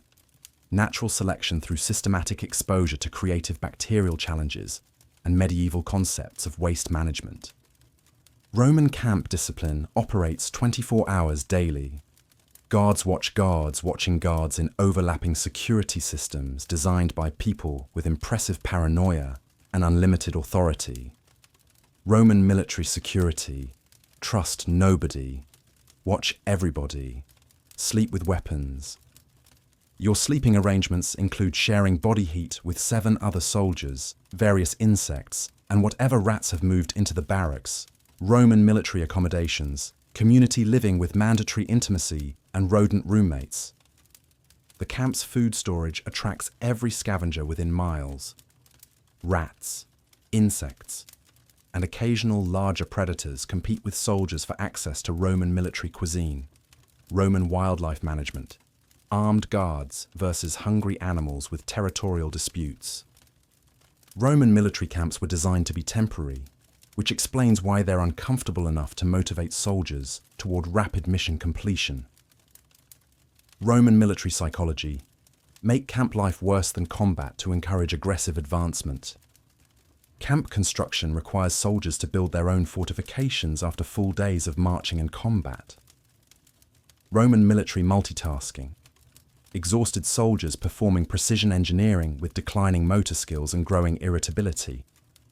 The camp's perimeter security includes armed patrols, watchtowers, and sentries who execute each other for sleeping on duty. Roman military vigilance: stay awake or die, with no appeals process or alternative options. Roman military camps operate as self-contained cities with blacksmiths, medical facilities, and administrative offices. Camp life includes all the bureaucracy of civilian government plus armed discipline and creative punishment options. Your daily camp routine includes weapons maintenance, equipment repair, construction work, and military training. Roman military relaxation: productive activities during non-combat hours with mandatory participation and performance evaluation. But here's the psychological genius. Roman military camps created artificial communities where soldiers developed loyalty to places they'd helped build. Roman military psychology: ownership through labor investment and shared construction trauma. The camps moved with military units, creating portable communities that maintained Roman civilization in hostile territories. Roman military colonization: export Roman culture through mobile fortress communities with armed administrative capabilities. Roman military camp discipline created soldiers who could establish functional communities anywhere within days. Military engineering plus community organization equals civilization deployment with systematic efficiency. Welcome to Roman military camp life, where safety comes with systematic discomfort. Security requires constant vigilance, and home is wherever you dig your defensive ditches. Roman military perfection had one fatal flaw. It was designed and operated by humans. And humans break when pushed beyond their limits. Welcome to Roman military system failure, where perfect discipline meets impossible circumstances and discovers that even unbreakable things eventually break. The mutiny started small. Soldiers refusing extra construction duties after 20-hour workdays. Roman military breakdown: exhaustion plus systematic abuse equals rebellion, regardless of disciplinary threats and creative punishment options. Maintain discipline, Marcus screams. But discipline becomes meaningless when soldiers are too broken to care about consequences. Roman military psychology meets its limits when death becomes preferable to continued obedience. Your tent mate Lucius snapped first, attacking a centurion with his gladius while screaming about 25 years being too long to survive. Roman military breakdown: individual psychological limits plus systematic pressure equals explosive decompensation. The systematic terror that created unbreakable loyalty also created breaking points that, once crossed, produced uncontrollable violence. Roman military conditioning: effective until it creates its own destruction through psychological overload. Roman military discipline required soldiers to participate in their friends' executions. But when half the century needs executing, the system breaks down because there aren't enough soldiers left to carry out punishments. Roman mathematics: disciplinary requirements exceed personnel availability. The psychological bonds between tent mates became revolutionary alliances when survival required rebellion against the system. Roman military psychology: brotherhood, created through systematic terror, eventually turns against the terror system itself. We'd rather die fighting you than die following orders. Soldiers screamed at officers who suddenly discovered that absolute authority has limitations when subordinates choose death over obedience. Roman military hierarchy collapsed when centurions started dying faster than they could be replaced, and surviving officers were too terrified to issue orders. Roman management crisis. Leadership positions become voluntarily vacant through occupational mortality. The perfect military machine discovered that mechanical perfection requires all components to function simultaneously. When soldiers start breaking individually, collective breakdown becomes inevitable and systematic. Roman military engineering. Perfect systems have catastrophic failure modes. Roman supply lines, masterpieces of military logistics, became liability chains when mutinous soldiers controlled territory and supplies. Perfect organization becomes perfect vulnerability when personnel reverse their cooperation. Your Roman military training taught you to follow orders reflexively, but survival required learning to think independently when orders became suicidal. Roman military education. Systematic obedience training undermines survival when systems fail. The Roman military justice system broke down when there were too many criminals and too few judges. Systematic punishment requires functional hierarchy, which requires cooperative participants. Roman legal mathematics. Justice requires willing enforcement personnel. Roman military unit cohesion, built through shared trauma, maintained itself during rebellion. Soldiers remained loyal to tent mates while rejecting Roman authority. Roman military psychology. Strongest bonds survive system breakdown. The psychological breaking points were predictable and systematic. Roman military conditioning created specific failure modes that, once activated, destroyed the system that created them. Roman engineering. Perfect systems contain their own destruction mechanisms. But here's the beautiful irony. Roman military system failures taught valuable lessons about human limitations and organizational breakdown. System failure became system improvement through catastrophic learning experiences. Roman military mutinies were suppressed through systematic brutality, but smart commanders learned to avoid pushing soldiers beyond breaking points. Roman management evolution. Adapt or face repeated system failures. The Roman military system survived its breakdowns by incorporating failure lessons into improved training and discipline protocols. Roman organizational learning. Catastrophic failure plus systematic analysis equals improved system design.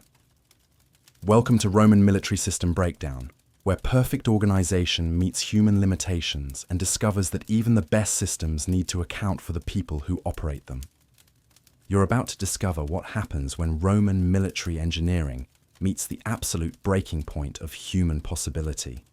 Welcome to the extreme edge of what humans can survive, where Roman military science accidentally created conditions that redefined the limits of human endurance. The Siege of Alesia. 80,000 Roman soldiers surrounding 80,000 Gallic warriors, while being surrounded by 250,000 Gallic reinforcements. Roman military mathematics. Survive being outnumbered 4-1 while maintaining siege operations and fighting enemies on two fronts simultaneously.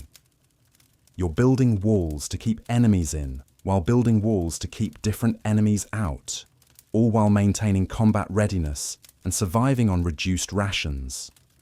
Roman military multitasking. Systematic construction plus systematic combat plus systematic starvation. Maintain the siege, Caesar commands, which is Roman, for ignore the mathematical impossibility of your situation and continue performing miracles through professional stubbornness and systematic overwork. Roman soldiers at Alesia operated beyond normal human capabilities for months. Sleep deprivation, malnutrition, constant combat stress, and construction work that would challenge fresh troops. Roman endurance testing. Discover human limits through systematic application of impossible conditions. Your daily routine includes 4 hours construction, 4 hours combat, 4 hours guard duty, 2 hours equipment maintenance, and maybe 2 hours sleep if you're lucky. Roman work-life balance, work constantly, live hopefully. The psychological pressure was mathematically impossible to survive. Romans were simultaneously predators and prey, hunters and hunted, while building defensive positions that were also offensive positions. Roman military psychology: maintain sanity while executing impossible tactical requirements. Roman soldiers were eating leather, tree bark, and whatever else might provide calories while maintaining combat effectiveness and construction work.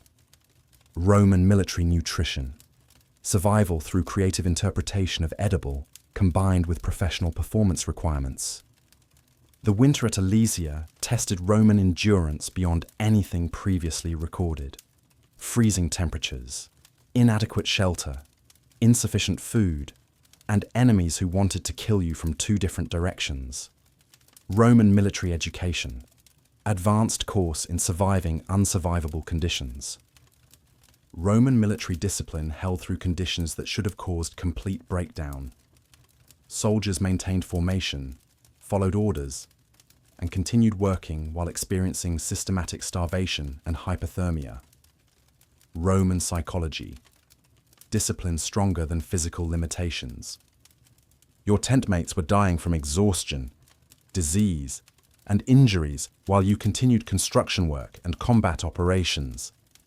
Roman military mathematics: maintain effectiveness while losing personnel at unsustainable rates. The siege lasted 7 months. 7 months of impossible conditions, systematic brutality, and mathematical impossibility.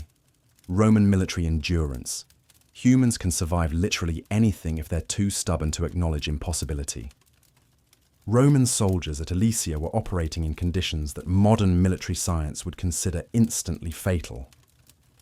Roman military discovery: human limitations are suggestions, not absolute boundaries, when survival requires transcending normal capabilities. The psychological adaptation was remarkable. Roman soldiers developed the ability to function normally while experiencing systematic torture through environmental conditions, tactical impossibility, and sustained combat stress. Roman military training accidentally created humans who were functionally indestructible. Systematic conditioning plus impossible conditions plus survival requirements equals human beings who transcend normal physical and psychological limitations. But here's the mind-breaking truth. Not only did Romans survive Alesia, they won. Impossible conditions plus systematic training plus stubborn refusal to acknowledge impossibility equals victory against mathematical odds. The human cost was enormous. Surviving Romans carried physical and psychological damage that lasted lifetimes. Roman military endurance: achieve impossible things through systematic human destruction measured in acceptable casualties. Roman military science at Alesia proved that human endurance limits are psychological constructs that can be transcended through systematic conditioning, desperate necessity, and professional stubbornness. Welcome to the absolute limits of human military endurance, where Roman soldiers proved that impossibility is just another tactical challenge requiring creative solutions and systematic overwork. 25 years. That's the real measure of Roman military heroism, not single moments of battlefield courage, but surviving a quarter century of systematic brutality that was designed to break you. Welcome to authentic Roman heroism, where the greatest victory is simply refusing to die when everything conspires against your survival. Roman military heroism wasn't about charging into battle with theatrical bravery. Real heroism was waking up every day for 9,125 days straight, knowing each morning might be your last, and choosing to keep going anyway. Roman courage: mathematical persistence through impossible circumstances. Heroism is endurance, Marcus finally admits, and for once his screaming contains actual wisdom. Roman military heroes weren't the soldiers who died gloriously in single battles. They were the ones who survived long enough to become veterans. Your tent mate Gaius becomes a hero not by killing enemies spectacularly, but by maintaining his humanity while participating in systematic horror for 2 decades. Roman heroism, preserving your soul while your profession destroys souls systematically. Real Roman heroes shared their last piece of bread with starving comrades, carried wounded friends to safety under enemy fire, and maintained unit morale during impossible circumstances.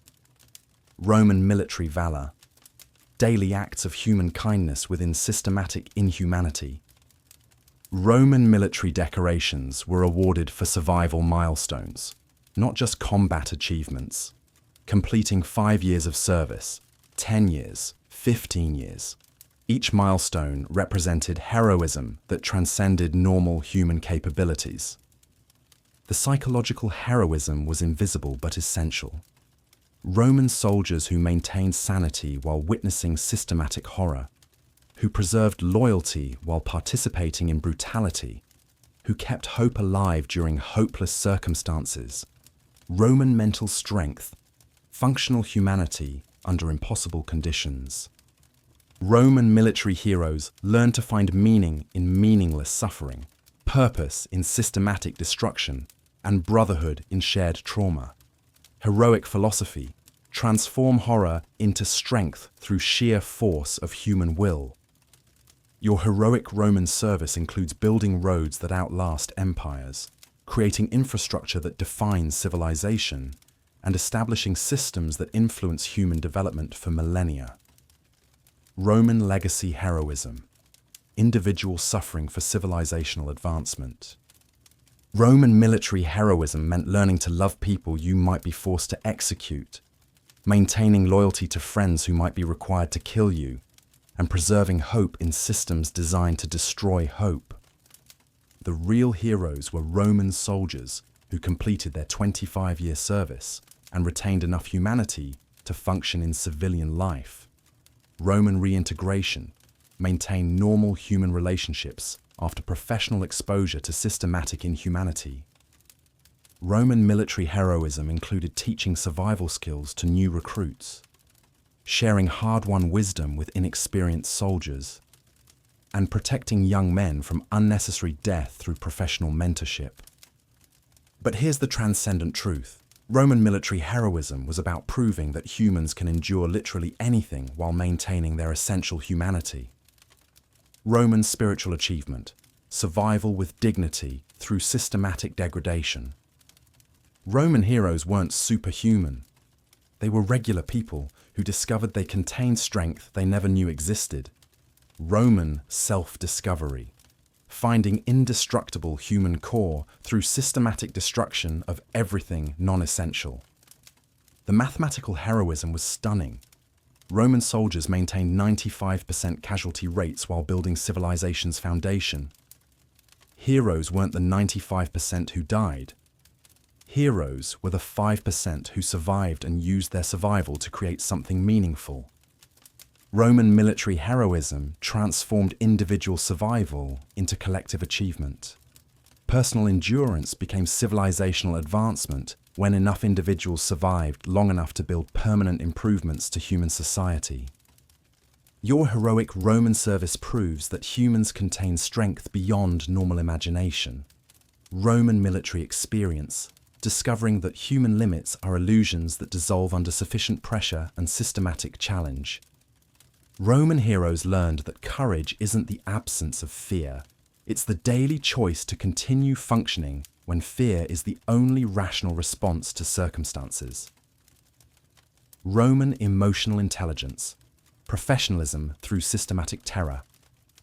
Welcome to authentic Roman military heroism, where real courage is measured in decades, not moments, and the greatest victory is becoming the kind of person who can survive 25 years of systematic hell and still help others do the same. Congratulations! You survived 25 years of systematic Roman military torture and earned the right to discover what happens to broken soldiers when the army doesn't need them anymore. Welcome to Roman military retirement, where your reward for surviving the unsurvivable is learning to live normally with memories that would destroy civilian minds. Roman military retirement benefits were genuinely generous, assuming you lived to collect them. Land grants, citizenship, veteran status, and legal privileges that made civilian life significantly easier. Roman retirement planning. Excellent benefits for the 5% who survive to claim them. Your land grant consists of actual farmland in territories conquered by armies you served with. Roman retirement geography. Receive property in places where you watched friends die, creating permanent emotional connections to professional trauma locations.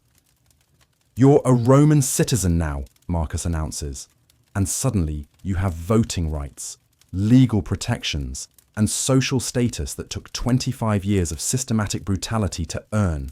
Roman citizenship, premium membership in civilization earned through professional suffering. Roman military retirement includes veteran colonies where ex-soldiers could live together and attempt normal civilian existence. Roman community planning. Group therapy through shared agricultural labor with people who understand your professional background. Your retirement challenges include learning to sleep without weapons, interacting with civilians who've never experienced systematic violence, and maintaining relationships with people whose biggest problems are crop yields and market prices. Roman veterans struggled with what modern psychology recognizes as combat trauma, depression, and survivor guilt. Roman mental health, no official treatment.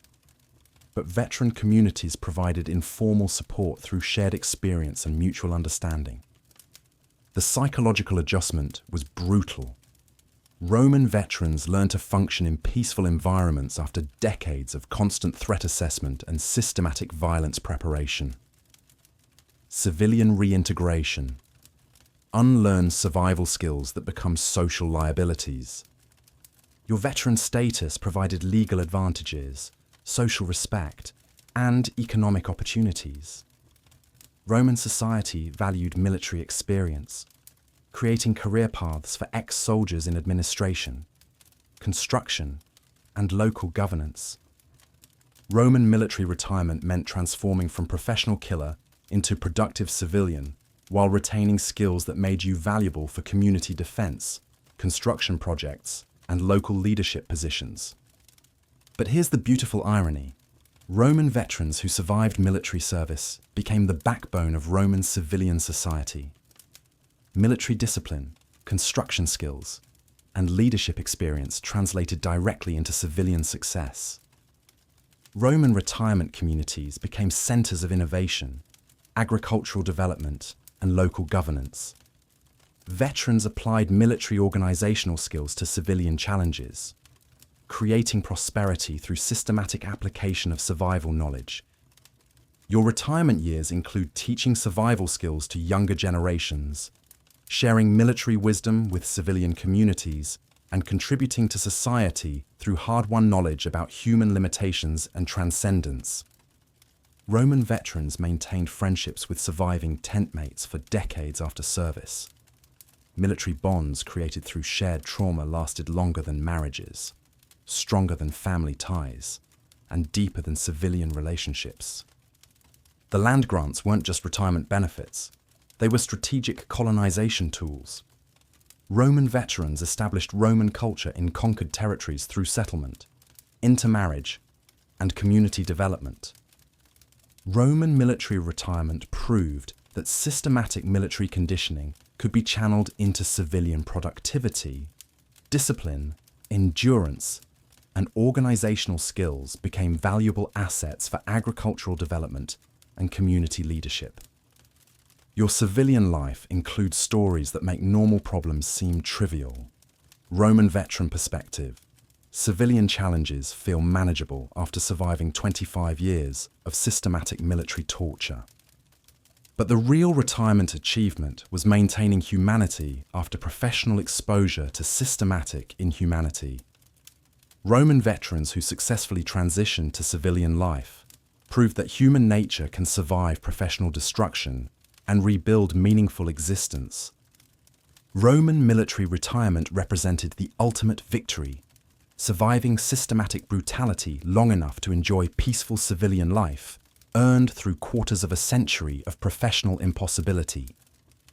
Welcome to Roman military retirement, where your reward for surviving hell is the opportunity to build heaven through applied wisdom, gained from systematic exposure to human limitations and transcendence. Here's the psychological miracle that redefines everything you thought you knew about human relationships. Roman military terror didn't just create soldiers.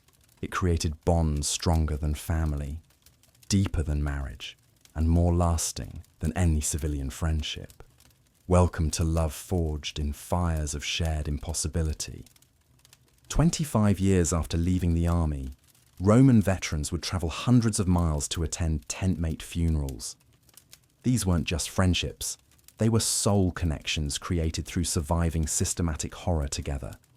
Roman military psychology accidentally discovered the secret to unbreakable human bonds. Your tent-mate, Gaius, who you watched get beaten nearly to death for minor infractions, becomes closer to you than your biological brother. Roman military intimacy. Shared trauma plus mutual survival dependence equals transcendent emotional connection. "These men are your brothers now!" Marcus screamed. And for once, Roman military propaganda contained absolute truth. Military brotherhood wasn't metaphorical. It was literal family created through systematic shared suffering and mutual life-saving. Roman military bonds transcended normal human relationship categories. These weren't friendships, partnerships, or alliances. They were something unprecedented in human experience. Connections forged through impossible circumstances that civilian psychology couldn't explain or replicate. The psychological science was elegant. Humans who save each other's lives repeatedly develop emotional connections that bypass normal relationship development. Roman military conditioning created love through systematic exposure to mutual life or death dependence. Your tent mates became the only people who truly understood your reality. Civilians couldn't comprehend Roman military experience, but your brothers lived it every day. Roman emotional isolation created internal bonds that were absolute and unbreakable. Roman veterans maintained correspondence for decades, shared resources across vast distances, and provided mutual support through civilian challenges. Military bonds created through terror became civilian support networks that lasted lifetimes. The beautiful irony destroys normal psychology. The same system that forced you to participate in your friends' executions also created love deeper than any civilian relationship. Roman military discipline produced emotional connections that survived mandatory participation in murder. Roman tent-mate relationships included elements of family, friendship, romantic partnership, and spiritual connection simultaneously. Military brotherhood was comprehensive human bonding that incorporated every positive relationship category into single connections. Your military brothers knew your fears, dreams, breaking points, and survival strategies better than anyone in your civilian life ever would.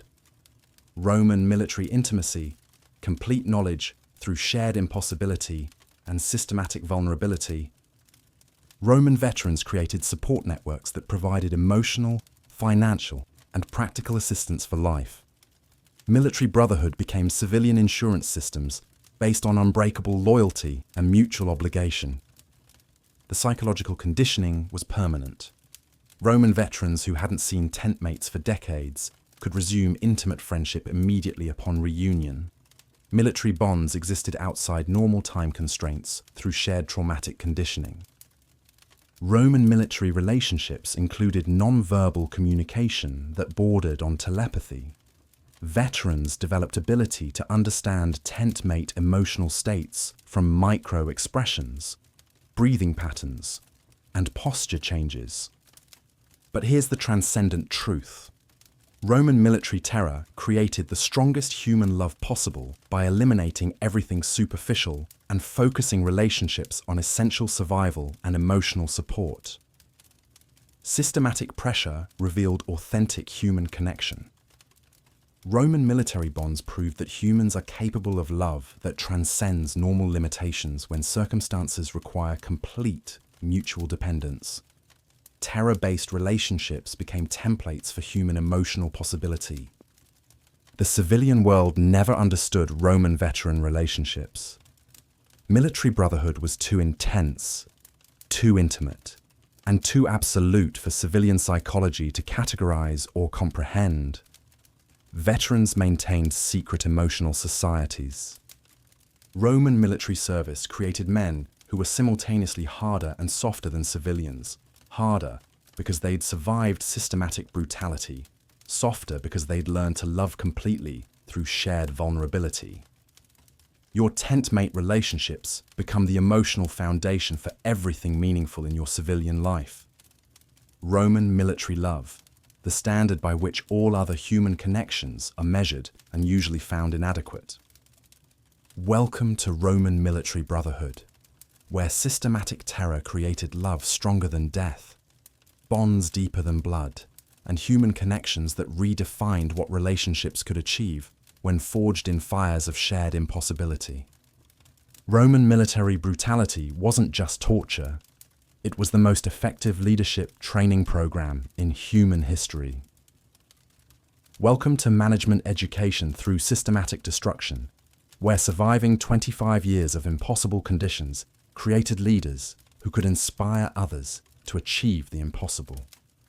Roman military veterans became legendary leaders not despite their brutal training, but because of it. Systematic exposure to human limitations, breaking points, and transcendence created people who understood exactly how to motivate others through impossible circumstances. Leadership is earned through suffering, Marcus declares, and Roman military science proves him right. Leaders who'd survived systematic brutality understood human psychology, motivation, and endurance in ways that civilian leaders never could. Your Roman military education included advanced courses in human motivation, crisis management, resource allocation, and team building under pressure. Roman leadership curriculum, practical psychology through systematic exposure to impossible management challenges. Roman veterans understood that true leadership meant protecting subordinates while achieving objectives. Military leaders learned to care deeply about people while asking them to risk everything for collective success. Roman military leadership development was based on simple principles.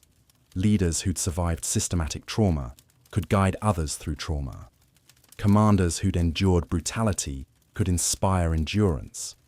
And officers who'd transcended limitations could help others transcend. Your leadership qualifications include surviving impossible conditions, maintaining unit morale during systematic horror, and keeping people alive through professional competence and emotional intelligence. Roman management training, practical psychology through survival education. Roman military leaders developed ability to assess human limitations accurately, push people to their breaking points without breaking them, and inspire performance that exceeded normal capabilities. Leadership through applied understanding of human possibility. The psychological insight was extraordinary. Roman commanders understood fear, courage, loyalty, and motivation because they'd experienced every emotion under extreme conditions. Roman emotional intelligence, leadership through comprehensive human experience. Roman military leadership meant learning to love people deeply while asking them to risk death for collective objectives. Military command required emotional connections that civilian leadership rarely achieved. Your Roman military command experience includes keeping men alive through competent decision-making, inspiring loyalty through personal example, and maintaining hope during hopeless circumstances. Roman leadership, practical transcendence through applied wisdom. Roman commanders earned absolute loyalty not through charisma or authority, but through demonstrated competence in keeping subordinates alive while achieving impossible objectives. Leadership through proven life-saving ability. The management principles were elegant. Understand human limitations completely, provide clear objectives worth achieving, demonstrate personal commitment to subordinate welfare, and maintain confidence during impossible circumstances. Roman military leaders became legendary because they'd learned to function normally while experiencing systematic terror, make rational decisions under extreme pressure, and inspire others through personal example rather than empty rhetoric. But here's the transcendent truth. Roman military leadership training created people who could inspire others to achieve things they never thought possible. Leadership through applied understanding of human transcendence potential. Roman veterans became successful civilian leaders, military commanders, political figures, and business managers because military training provided comprehensive education in practical human psychology and crisis management. Roman military leadership development proved that the most effective leaders are people who've survived systematic challenges while maintaining their humanity and learning to help others survive and transcend.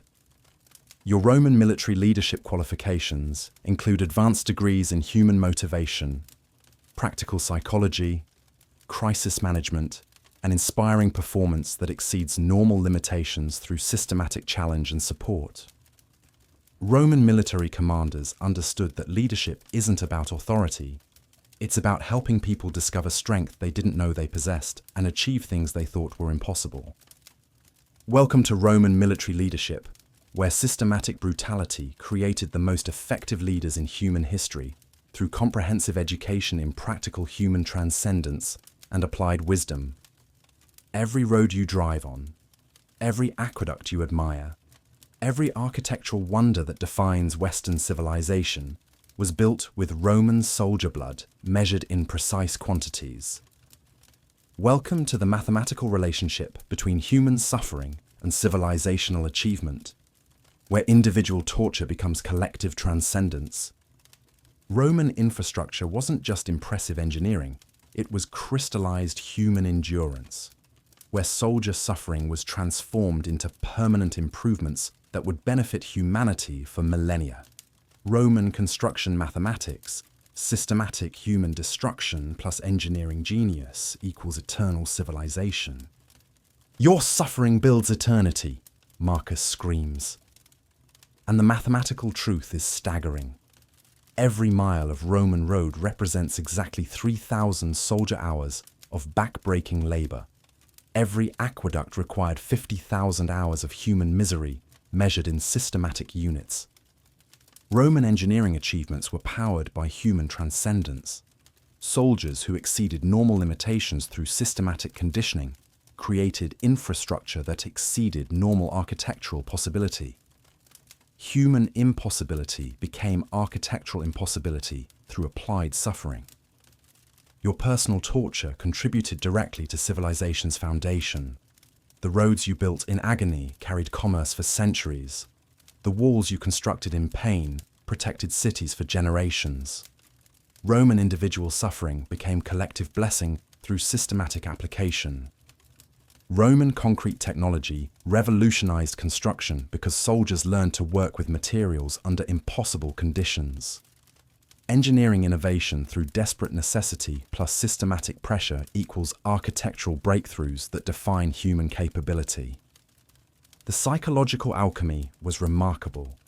Roman soldiers transformed personal pain into civilizational advancement through systematic application of suffering to permanent construction projects.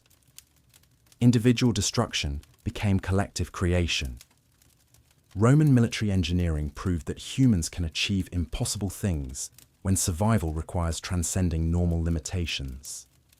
Soldier conditioning plus engineering challenges equals infrastructure achievements that redefine civilizational possibility. Your Roman construction experience includes building bridges that span impossible distances, creating roads that cross impassable terrain, and establishing aqueducts that supply water across hundreds of miles, engineering through applied human transcendence. Roman infrastructure projects required soldiers to work beyond normal human capacity while maintaining precision that modern construction barely achieves. Systematic suffering plus engineering excellence equals architectural perfection through impossible human performance. The mathematics of empire building, individual soldier suffering multiplied by systematic application equals infrastructure that outlasts the civilization that created it. Roman engineering, personal torture becomes eternal blessing. Roman soldiers didn't just build infrastructure, they built the foundation of human civilization through systematic application of suffering to permanent improvement projects. Individual pain became collective advancement through engineering application. But here's the transcendent truth. Roman infrastructure represents proof that human suffering can be transformed into something beautiful and permanent when applied to projects larger than individual survival. Roman engineering achievements weren't just impressive construction. They were monuments to human possibility, proof that systematic challenge can produce transcendent results when channeled through systematic application to worthy objectives. Your Roman construction work contributed to projects that defined human achievement, roads that connected continents, aqueducts that supplied cities, walls that protected civilizations, and buildings that inspired generations. Roman military engineering proved that the most beautiful human achievements emerge from the darkest human experiences when suffering is systematically applied to transcendent objectives larger than individual survival. The legacy mathematics are stunning. Roman infrastructure influenced human development for 2,000 years and continues shaping modern civilization. Individual soldier suffering became eternal human advancement through systematic application. Roman engineering represents the ultimate human alchemy, transforming systematic destruction into systematic creation, individual torture into collective blessing, personal impossibility into civilizational achievement. Your Roman military service contributed to infrastructure projects that defined human possibility and created foundation for everything beautiful in Western civilization. Individual suffering became eternal human advancement. Welcome to Roman engineering transcendence, where systematic human suffering was transformed into systematic human achievement through applied wisdom and engineering excellence that outlasts empires. Here's the final truth that transforms everything. Every human alive today carries Roman soldier DNA, not biological inheritance, but spiritual genetics passed down through generations who refuse to break under pressure that should have destroyed them. Welcome to your inheritance of indestructible human spirit. Roman soldiers didn't just survive systematic brutality, they transcended it, creating strength that became part of human evolutionary development. Roman military conditioning accidentally discovered that humans contain unlimited capacity for transcendence when circumstances require impossible achievements. You descend from people who survived the unsurvivable. Every human alive today comes from ancestors who endured systematic challenges that would break modern people. And Roman military science proved that survival creates strength that transfers across generations. Human spirit is indestructible. Marcus finally reveals the ultimate truth. Roman military experience demonstrated that humans can survive literally anything while maintaining their essential humanity and even growing stronger through systematic challenge.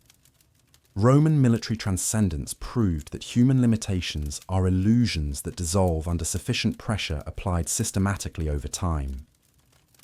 Roman soldiers discovered that breaking points aren't real.